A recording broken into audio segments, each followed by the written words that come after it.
Hello class 10 ਅੱਜ ਆਪਾਂ ਕਰਾਂਗੇ new chapter number 2 where is science taking us ਯਾਨੀ ਕਿ ਸਾਇੰਸ ਸਾਨੂੰ ਕਿੱਥੇ ਨੂੰ ਲਿਜਾ ਰਿਹਾ ਹੈ। ਇਹ ਚੈਪਟਰ ਬੇਸਿਕਲੀ ਦੋ ਚੀਜ਼ਾਂ ਬਾਰੇ ਹੈ।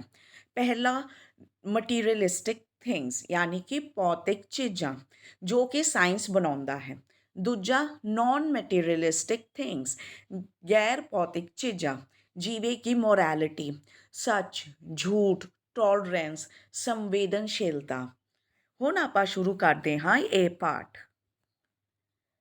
If the aim of science is the conquest of man's environment, ਜੇਕਰ ਵਿਗਿਆਨ ਦਾ ਉਦੇਸ਼ ਮਨੁੱਖਾਂ ਦੇ ਵਾਤਾਵਰਣ ਨੂੰ ਜਿੱਤਣਾ ਹੈ, what should be its ultimate goal?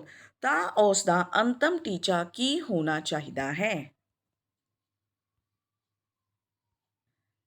When man first began to think, ਜਦੋਂ ਮਨੁੱਖ ਨੇ ਪਹਿਲੀ ਵਾਰ ਸੋਚਣਾ ਸ਼ੁਰੂ ਕੀਤਾ, he asked himself the deepest of all questions, ਤਾਂ ਉਸਨੇ ਆਪਣੇ ਆਪ ਨੂੰ ਸਾਰੇ ਸਵਾਲਾਂ ਵਿੱਚੋਂ ਸਭ ਤੋਂ ਡੂੰਘਾ ਸਵਾਲ ਪੁੱਛਿਆ। A question which you have undoubtedly asked yourself many times, ਉਹ ਪ੍ਰਸ਼ਨ ਜੋ ਤੁਸੀਂ ਬਿਨਾਂ ਸ਼ੱਕ ਆਪਣੇ ਆਪ ਨੂੰ ਕਈ ਵਾਰੀ ਪੁੱਛਿਆ ਹੋਣਾ ਹੈ। What is the meaning of life? ਜ਼ਿੰਦਗੀ ਦਾ ਅਰਥ ਕੀ ਹੈ? What is it all about? ਇਹ ਸਭ ਕੀ ਹੈ ਯਾਨੀ ਕਿ ਜ਼ਿੰਦਗੀ ਕਿਸ ਬਾਰੇ ਹੈ? Where are we all going? ਅਸੀਂ ਸਾਰੇ ਕਿੱਥੇ ਨੂੰ ਜਾ ਰਹੇ ਹਾਂ ਯਾਨੀ ਕਿ ਜੀਵਨ ਸਾਨੂੰ ਕਿੱਥੇ ਨੂੰ ਲਿਜਾ ਰਿਹਾ ਹੈ। What drives man ever forward to work and worry? ਕਿਹੜੀ ਚੀਜ਼ ਹੈ ਜੋ ਮਨੁੱਖ ਨੂੰ ਕੰਮ ਕਰਨ ਅਤੇ ਚਿੰਤਾ ਕਰਨ ਲਈ ਅੱਗੇ ਨੂੰ ਵਧਾਉਂਦੀ ਹੈ ਯਾਨੀ ਕਿ ਮਨੁੱਖ ਕੰਮ ਅਤੇ ਚਿੰਤਾ ਕਿਉਂ ਕਰਦਾ ਹੈ। And now there is another big question, a newer question, ਅਤੇ ਹੁਣ ਇੱਕ ਹੋਰ ਵੱਡਾ ਇੱਕ ਨਵਾਂ ਸਵਾਲ ਹੈ which is beginning to force itself into our notice, ਜੋ ਆਪਣੇ ਆਪ ਨੂੰ ਸਾਡੇ ਧਿਆਨ ਵਿੱਚ ਲਿਆ ਰਿਹਾ ਹੈ। One that is not ages old, ਇੱਕ ਜੋ ਬਹੁਤ ਪੁਰਾਣਾ ਨਹੀਂ ਹੈ। That has not been with us since man first began to think, ਜੋ ਸਾਡੇ ਨਾਲ ਨਹੀਂ ਹੈ ਜਦੋਂ ਤੋਂ ਮਨੁੱਖ ਨੇ ਪਹਿਲੀ ਵਾਰ ਸੋਚਣਾ ਸ਼ੁਰੂ ਕੀਤਾ ਹੈ ਯਾਨੀ ਕਿ ਇਹ ਸਵਾਲ ਨਵਾਂ ਹੈ। It is where is science taking us? ਇਹ ਸਵਾਲ ਹੈ ਵਿਗਿਆਨ ਸਾਨੂੰ ਕਿੱਥੇ ਨੂੰ ਲਿਜਾ ਰਿਹਾ ਹੈ। First, where is science taking us with regard to ethical and spiritual values? ਪਹਿਲਾ, ਨੈਤਿਕ ਅਤੇ ਅਧਿਆਤਮਿਕ ਕਦਰਾਂ ਕੀਮਤਾਂ ਦੇ ਸੰਬੰਧ ਵਿੱਚ ਵਿਗਿਆਨ ਸਾਨੂੰ ਕਿੱਥੇ ਲਿਜਾ ਰਿਹਾ ਹੈ। We know what it is doing with regard to material things. ਅਸੀਂ ਜਾਣਦੇ ਹਾਂ ਕਿ ਇਹ ਭੌਤਿਕ ਚੀਜ਼ਾਂ ਦੇ ਸੰਬੰਧ ਵਿੱਚ ਕੀ ਕਰ ਰਿਹਾ ਹੈ। For material things are its daily business, ਕਿਉਂਕਿ ਭੌਤਿਕ ਚੀਜ਼ਾਂ ਇਸ ਦਾ ਰੋਜ਼ਾਨਾ ਦਾ ਕਾਰੋਬਾਰ ਹਨ। But what is it doing with regard to non-material things? ਪਰ ਇਹ ਗੈਰ ਭੌਤਿਕ ਚੀਜ਼ਾਂ ਦੇ ਸੰਬੰਧ ਵਿੱਚ ਕੀ ਕਰ ਰਿਹਾ ਹੈ। If the answer were nothing at all, ਜਦੀ ਜਵਾਬ ਹੁੰਦਾ ਕੁਝ ਵੀ ਨਹੀਂ, that would have been bad enough, ਤਾਂ ਇਹ ਕਾਫੀ ਬੁਰਾ ਹੁੰਦਾ। But the actual answer is less than nothing, ਪਰ ਅਸਲ ਜਵਾਬ ਹੈ ਕਿ ਕੁਝ ਨਹੀਂ ਤੋਂ ਵੀ ਘੱਟ ਕਰ ਰਿਹਾ ਹੈ ਯਾਨੀ ਕਿ ਸਾਨੂੰ ਮਾਈਨਸ ਦੇ ਵਿੱਚ ਲਿਜਾ ਰਿਹਾ ਹੈ।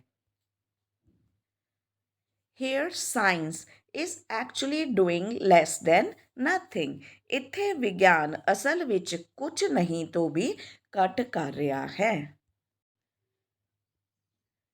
Its material teachings have been so overemphasized that many people are floundering and wondering whether, after all, man is but a machine animated by forces over which he has no control.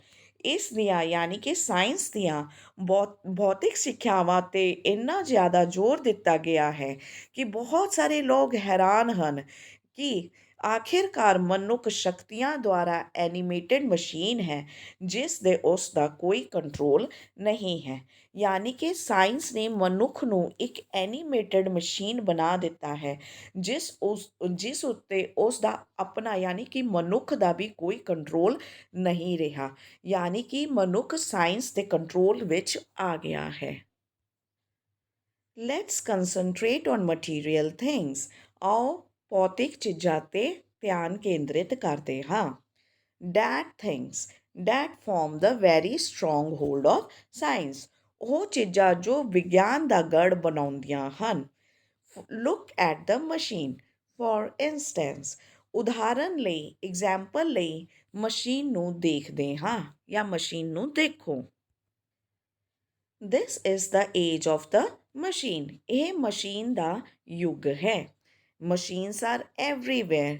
ਮਸ਼ੀਨਾਂ ਹਰ ਥਾਂ ਹਨ।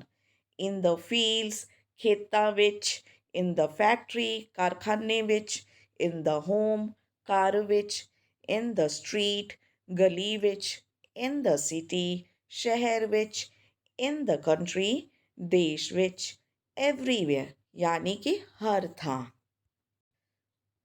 To fly, it is not necessary to have wings. There are machines. ਉੱਡਣ ਲਈ ਖੰਭਾ ਦਾ ਹੋਣਾ ਜ਼ਰੂਰੀ ਨਹੀਂ ਹੈ। ਮਸ਼ੀਨਾਂ ਹਨ ਯਾਨੀ ਕਿ ਆਪਾਂ ਐਰੋਪਲੇਨ ਦੇ ਵਿੱਚ ਬਹਿ ਕੇ ਉੱਡ ਵੀ ਸਕਦੇ ਹਾਂ। To swim under the sea, it is not necessary to have gills. There are machines. ਸਮੁੰਦਰ ਦੇ ਹੇਠਾਂ ਤੈਰਨ ਲਈ ਗਿੱਲੀਆਂ ਜੋ ਕਿ ਫਿਸ਼ ਦੇ ਵਿੱਚ ਹੁੰਦੀਆਂ ਹਨ ਹੋਣਾ ਜ਼ਰੂਰੀ ਨਹੀਂ ਹੈ। ਉਸ ਦੇ ਲਈ ਮਸ਼ੀਨਾਂ ਹਨ ਯਾਨੀ ਕਿ ਆਪਾਂ ਆਕਸੀਜਨ ਸਿਲੰਡਰ ਲੈ ਕੇ ਆਪਾਂ ਸਮੁੰਦਰ ਦੇ ਵਿੱਚ ਵੀ ਜਾ ਸਕਦੇ ਹਾਂ। To kill our fellow man in overwhelming numbers there are machines. Overwhelming numbers ਯਾਨੀ ਕਿ ਬਹੁਤ ਭਾਰੀ ਗਿਣਤੀ ਵਿੱਚ। ਤਾਂ ਸਾਡੇ ਸਾਥੀਆਂ ਨੂੰ ਭਾਰੀ ਗਿਣਤੀ ਵਿੱਚ ਮਾਰਨ ਲਈ ਮਸ਼ੀਨਾਂ ਹਨ। Petrol machines alone provide 10 times more power than all human beings in the world.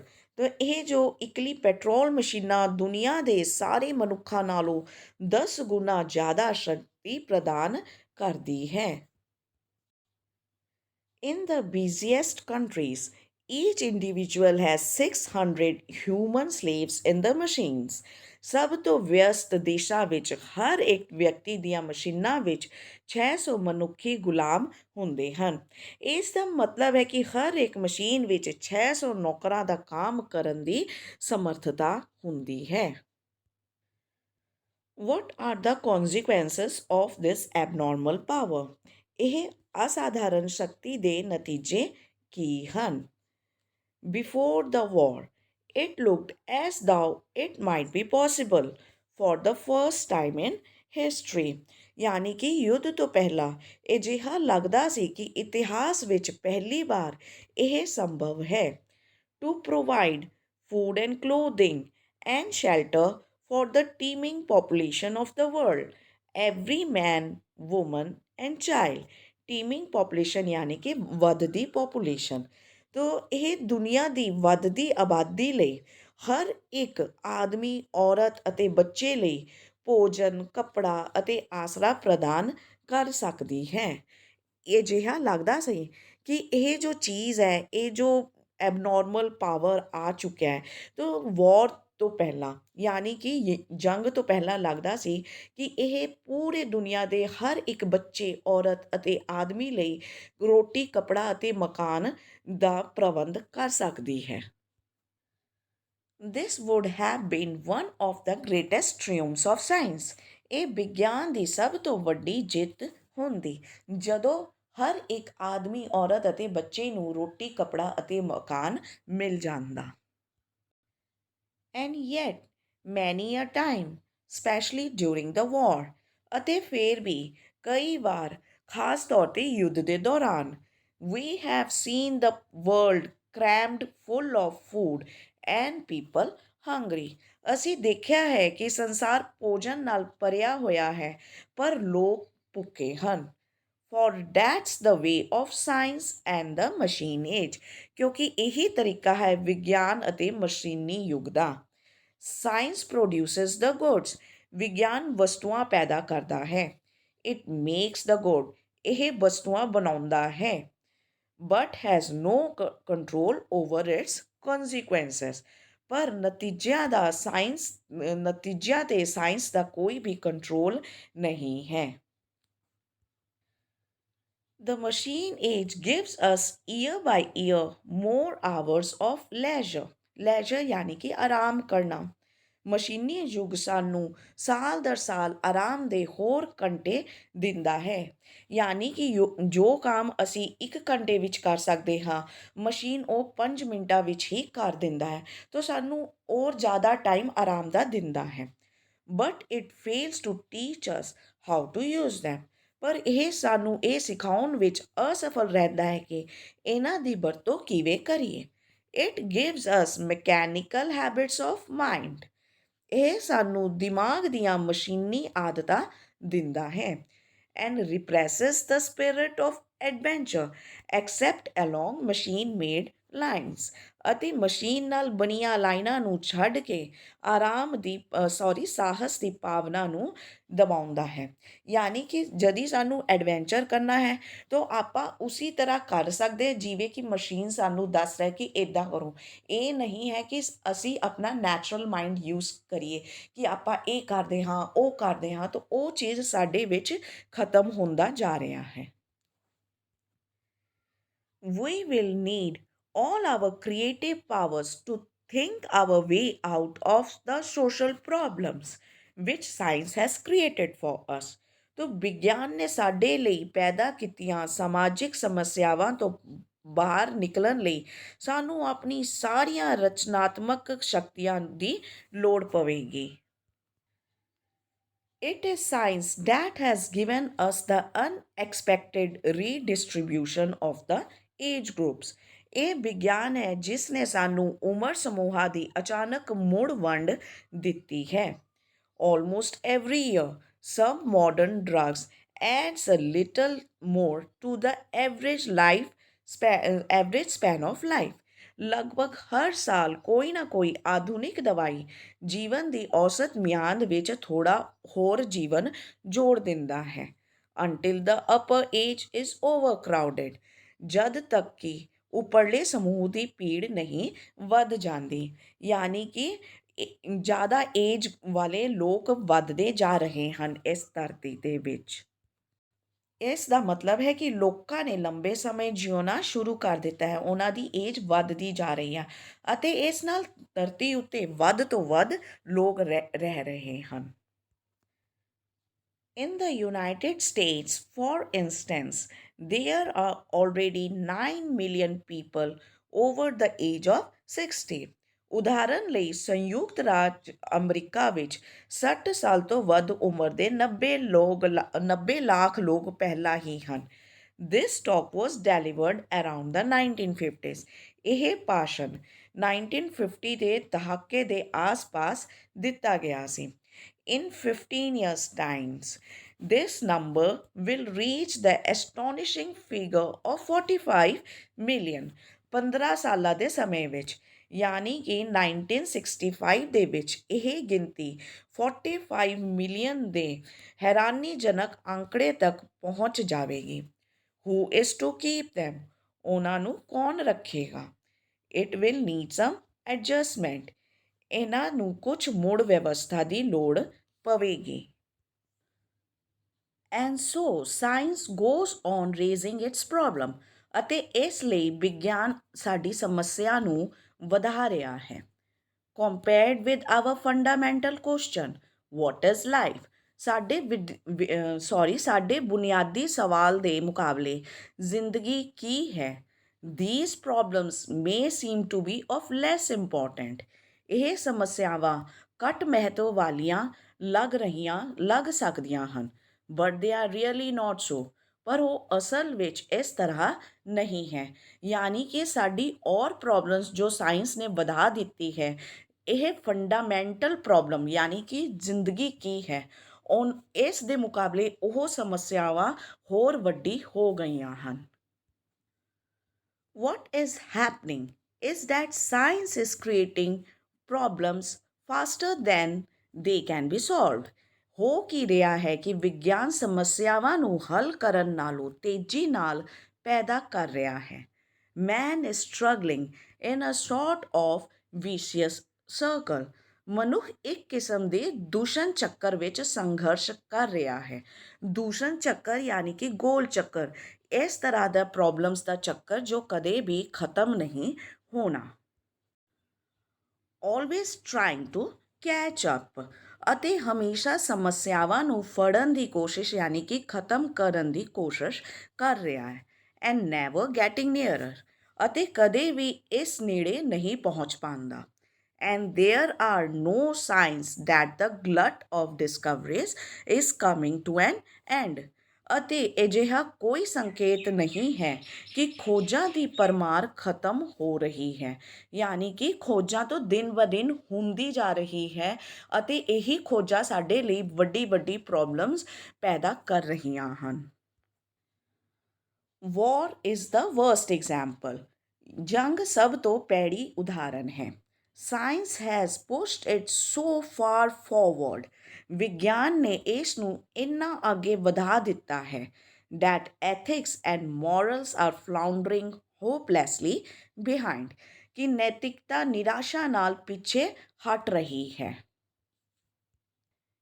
It makes one sometimes ask, ਕਈ ਵਾਰੀ ਇੱਕ ਇਨਸਾਨ ਨੂੰ ਪੁੱਛਣ ਲਈ ਮਜਬੂਰ ਕਰਦਾ ਹੈ, what is science really after? ਵਿਗਿਆਨ ਅਸਲ ਵਿੱਚ ਕਿਸ ਚੀਜ਼ ਦੇ ਪਿੱਛੇ ਹੈ? What are its aim? ਇਸ ਦੇ ਉਦੇਸ਼ ਕੀ ਹਨ? What are its goal? ਇਸ ਦਾ ਟੀਚਾ ਕੀ ਹੈ? Its aim seem to be obvious, ਯਾਨੀ ਕਿ ਵਿਗਿਆਨ ਦਾ ਜੋ ਉਦੇਸ਼ ਹੈ ਸਪਸ਼ਟ ਜਾਪਦੇ ਹਨ। They are material, of course. ਉਹ ਪਦਾਰਥੀ ਹਨ, ਬੇਸ਼ੱਕ। One aim is the complete understanding, indeed the conquest of man's environment.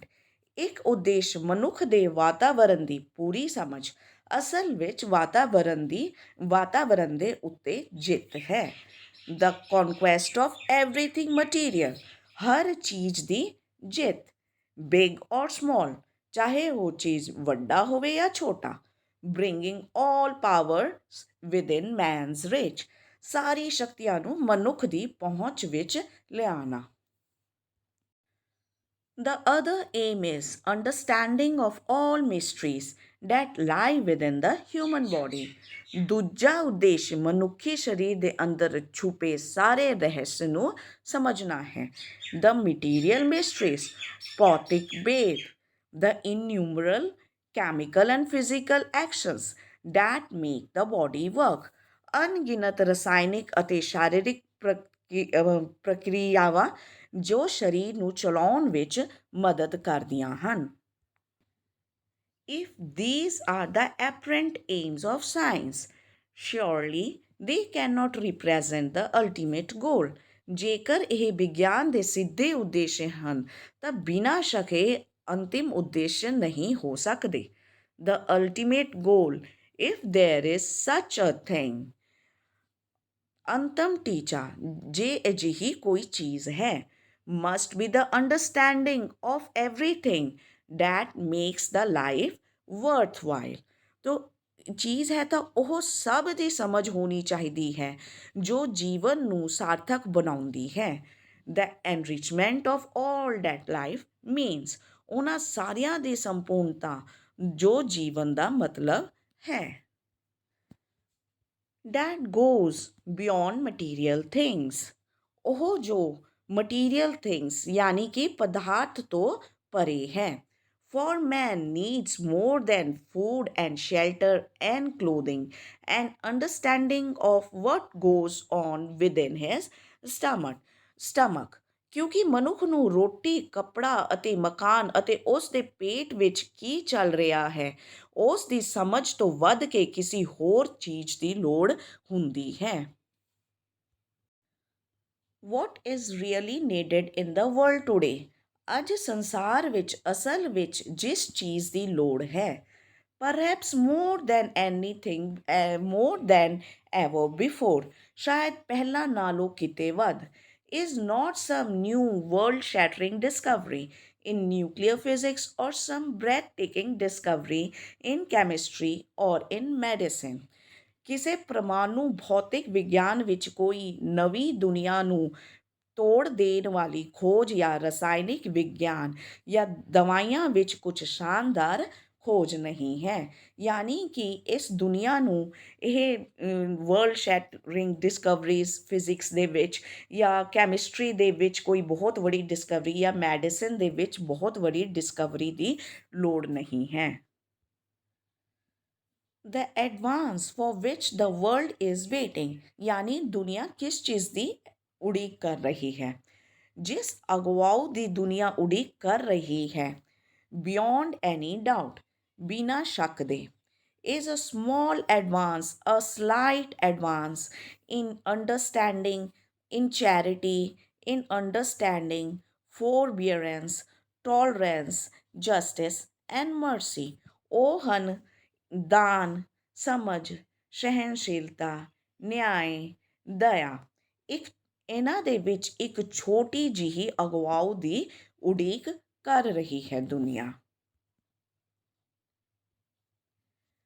This is what the world is waiting for. ਇਹ ਉਹੀ ਹੈ ਜਿਸ ਦੀ ਦੁਨੀਆ ਉਡੀਕ ਕਰ ਰਹੀ ਹੈ। And waiting rather anxiously, ਅਤੇ ਬੇਚੈਨੀ ਨਾਲ ਉਡੀਕ ਕਰ ਰਹੀ ਹੈ। ਇੱਥੇ ਕਿਹਾ ਜਾ ਰਿਹਾ ਹੈ ਕਿ ਅੱਜ ਸੰਸਾਰ ਨੂੰ ਭੌਤਿਕ ਵਿਗਿਆਨ, ਰਸਾਇਣਿਕ ਵਿਗਿਆਨ ਜਾਂ ਪ੍ਰਮਾਣੂ ਵਿਗਿਆਨ ਵਿੱਚ ਹੋਰ ਤਰੱਕੀ ਦੀ ਲੋੜ ਨਹੀਂ ਹੈ। ਦੁਨੀਆ ਨੂੰ ਸਹਿਣਸ਼ੀਲਤਾ, ਦਇਆ, ਨਿਆਂ ਵਰਗੀਆਂ ਨੈਤਿਕ ਕਦਰਾਂ ਕੀਮਤਾਂ ਦੀ ਲੋੜ ਹੈ। But charity and tolerance and forbearance and the understanding of one another are non-material things. ਪਰ ਦਾਨ, ਸਹਿਣਸ਼ੀਲਤਾ, ਇੱਕ ਦੂਜੇ ਦੀ ਸਮਝ ਗੈਰ ਭੌਤਿਕ ਚੀਜ਼ਾਂ ਹਨ। And in non-material things, in the simplest social things, ਅਤੇ ਗੈਰ ਭੌਤਿਕ ਚੀਜ਼ਾਂ ਵਿੱਚ ਜੋ ਕਿ ਬਹੁਤ ਜ਼ਿਆਦਾ ਸਾਧਾਰਨ ਸਮਾਜਿਕ ਚੀਜ਼ਾਂ ਹਨ, ਸਾਇੰਸ ਹੈਜ਼ ਬੀਨ ਹੈਲਪਲੈਸ, ਵਿਗਿਆਨ ਬੇਵਸ ਹੈ। It cannot even help us to distinguish between good and evil.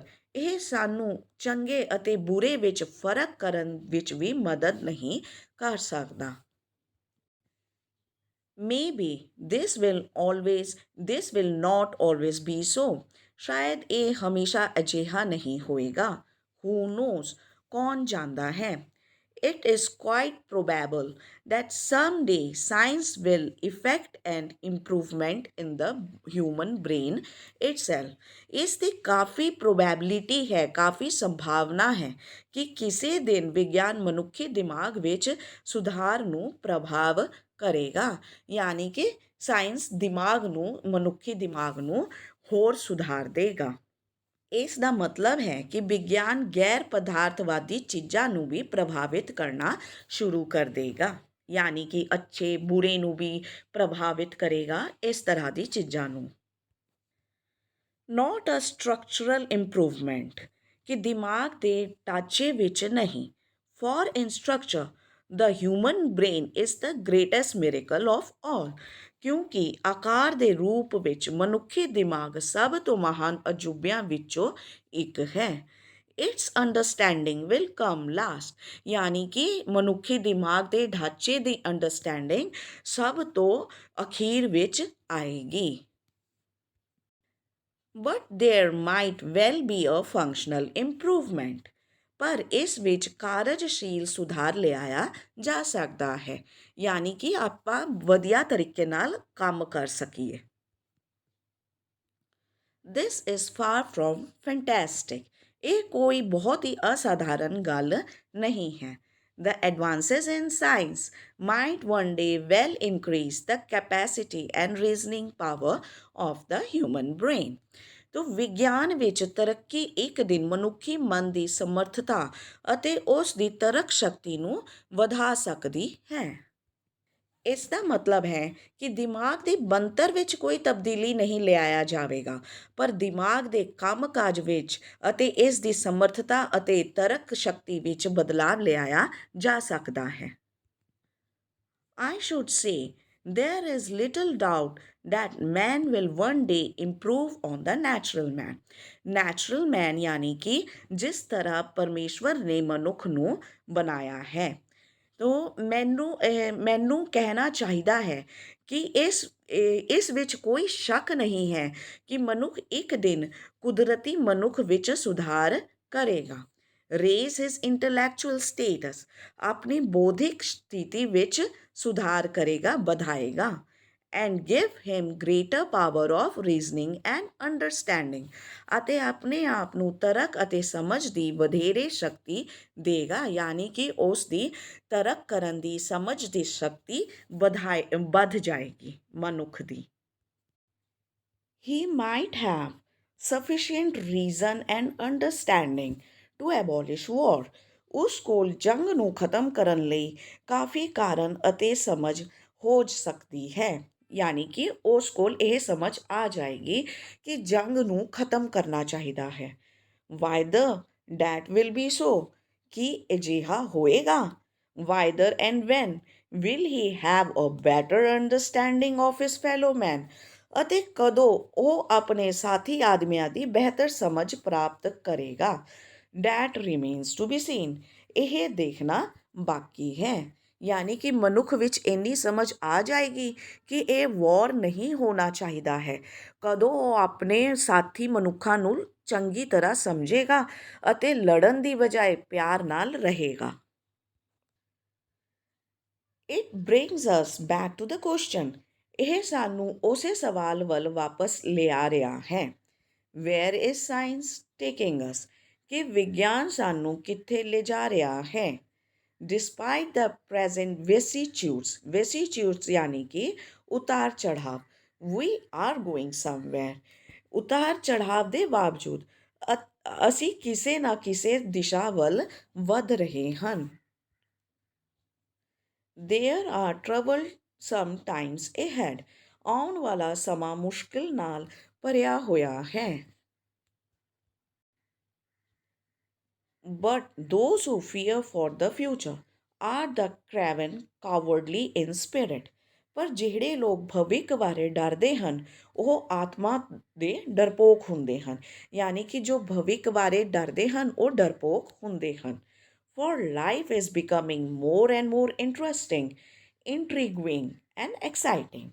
ਕਿਉਂਕਿ ਜੀਵਨ ਦਿਨੋ ਦਿਨ ਦਿਲਚਸਪ, ਗੁੰਝਲਦਾਰ ਅਤੇ ਰੋਮਾਂਚਕ ਹੁੰਦਾ ਜਾ ਰਿਹਾ ਹੈ। I wish I had another 100 years, ਅਤੇ ਮੈਂ ਵਿਸ਼ ਕਰ ਰਿਹਾ ਹਾਂ, ਯਾਨੀ ਕਿ ਇਹ ਲੇਖਕ ਵਿਸ਼ ਕਰ ਰਿਹਾ ਹੈ ਕਿ ਮੇਰੇ ਕੋਲ ਹੋਰ 100 ਸਾਲ ਹੁੰਦੇ। ਤੋ ਇਹ ਬਹੁਤ ਵੱਡੀ ਬਹਿਸ ਹੈ ਕਿ ਸਾਇੰਸ ਸਾਡੇ ਲਈ ਅੱਛਾ ਕਰ ਰਿਹਾ ਹੈ, ਬੁਰਾ ਕਰ ਰਿਹਾ ਹੈ। ਪਰ ਫਿਰ ਵੀ ਲੇਖਕ ਇੱਕ ਸਕਾਰਾਤਮਕ ਨੋਟ ਯਾਨੀ ਕਿ ਪੋਜ਼ੀਟਿਵ ਨੋਟ 'ਤੇ ਇਹ ਚੈਪਟਰ ਨੂੰ ਖ਼ਤਮ ਕਰਦਾ ਹੈ। ਉਹ ਕਹਿੰਦਾ ਹੈ ਕਿ ਇਹ ਜੀਵਨ ਦੀਆਂ ਚੁਣੌਤੀਆਂ ਹਨ ਜਿਨ੍ਹਾਂ ਦਾ ਸਾਹਮਣਾ ਕਰਨਾ ਚਾਹੀਦਾ ਹੈ। ਇਹ ਜੀਵਨ ਇੰਨਾ ਰੋਮਾਂਚਕ, ਇੰਨਾ ਦਿਲਚਸਪ ਅਤੇ ਇੰਨਾ ਵਧੀਆ ਹੈ ਕਿ ਜੇਕਰ ਉਸ ਦੇ ਕੋਲ ਹੋਰ 100 ਸਾਲ ਹੁੰਦੇ ਤਾਂ ਉਹ ਜ਼ਰੂਰ ਜਿਉਂਦਾ। ਤਾਂ ਇਹ ਕੁਐਸਚਨ ਦਾ ਆਨਸਰ ਤਾਂ ਖੁਦ ਸਾਨੂੰ ਹੀ ਦੇਣਾ ਹੈ ਕਿ ਸਾਇੰਸ ਸਾਡੇ ਲਈ ਅੱਛਾ ਕਰ ਰਿਹਾ ਹੈ ਜਾਂ ਬੁਰਾ। ਆਪਾਂ ਸਾਇੰਸ ਦੀ ਗੁੱਡ ਵਰਤੋਂ ਕਰ ਰਹੇ ਹਾਂ ਜਾਂ ਬੈਡ ਵਰਤੋਂ ਕਰ ਰਹੇ ਹਾਂ। Thank you very much everyone.